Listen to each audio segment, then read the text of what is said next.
തിരുവനന്തപുരത്ത് മദ്യപിച്ച് വാഹനമോടിച്ച കേസിൽ പിടികൂടിയ പ്രതി പോലീസുകാരുടെ മൊബൈൽ ഫോണുമായി കടന്നു. ബാലരാമപുരം പള്ളിവിളാകം സ്വദേശി റിജു എന്ന് വിളിക്കുന്ന സുജു പി ജോണിനെ പോലീസ് പിടികൂടി. CPO ഷിഫിൻ ജോണിന്റെ ഫോണാണ് പ്രതി കവർന്നത്. അലക്സ മുഹമ്മദ് തിരുവനന്തപുരത്ത് ചെയ്യുന്നു. അലക്സ, വിവരങ്ങൾ. സുഹൈല, കഴിഞ്ഞ ദിവസമായിരുന്നു ഈ സംഭവം. വിഴിഞ്ഞം പോലീസ് മദ്യപിച്ച് വാഹനം ഓടിച്ചതിനാണ് ഈ പ്രതിയെ, അതായത് റിജു എന്ന് വിളിക്കുന്ന സുജു പി ജോണിനെ വിഴിഞ്ഞം പോലീസ് പിടികൂടുന്നത്. ഈ പിടികൂടിയ പ്രതി പോലീസുകാരന്റെ മൊബൈൽ ഫോണുമായി കടന്നു. CPOയുടെ മൊബൈൽ ഫോണുമായി കടന്നതാണ്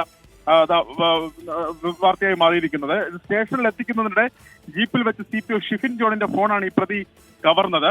തന്നെ പിടികൂടിയ പോലീസിന് തിരികെ പണി കൊടുക്കാനാണ് ഫോൺ കവർന്നതെന്നാണ് ഇയാൾ പോലീസിനോട് പറഞ്ഞത്.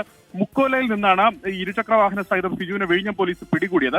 മദ്യപിച്ച് വാഹനമോടിച്ച കേസിൽ ജാമ്യത്തിൽ ഇയാൾ സ്റ്റേഷനിൽ നിന്ന് പോവുകയും ചെയ്തു. തുടർന്ന് CPO ഷിഫിൻ തന്റെ ഫോൺ കാണാതായത് അപ്പോഴാണ് ശ്രദ്ധിക്കുന്നത്. തുടർന്ന് അന്വേഷണം നടക്കുന്നതിനിടെയാണ് ഈ പ്രതിയെ തമ്പാനൂർ റെയിൽവേ പോലീസ് പിടികൂടുന്നത്. അത് തൃശ്ശൂരിലേക്കുള്ള യാത്രക്കിടെയായിരുന്നു ഇയാൾ മദ്യലഹരിയിലായിരുന്നു. റെയിൽവേ സ്റ്റേഷനിൽ ബഹളമുണ്ടാക്കിയതോടെ പോലീസ് പിടികൂടി. ഇയാളുടെ കയ്യിൽ 2 ഫോണുകൾ പോലീസിന്റെ ശ്രദ്ധയിൽപ്പെട്ടു. അതിലൊന്ന് ഭാര്യയുടെ ഫോണാണെന്ന് മറുപടി പറഞ്ഞു. പക്ഷെ ലോക്ക് നീക്കാൻ ഈ റെയിൽവേ പോലീസ് ആവശ്യപ്പെട്ടു. തുടർന്നാണ് ഇയാൾ മോഷണ വിവരം പോലീസിനോട് പറഞ്ഞത്. തുടർന്ന് വിഴിഞ്ഞം പോലീസ് ഇയാളെ കസ്റ്റഡിയിലെടുത്തു. ഇയാളെ കോടതിയിൽ ഹാജരാക്കി റിമാൻഡ് ചെയ്തിട്ടുണ്ട്.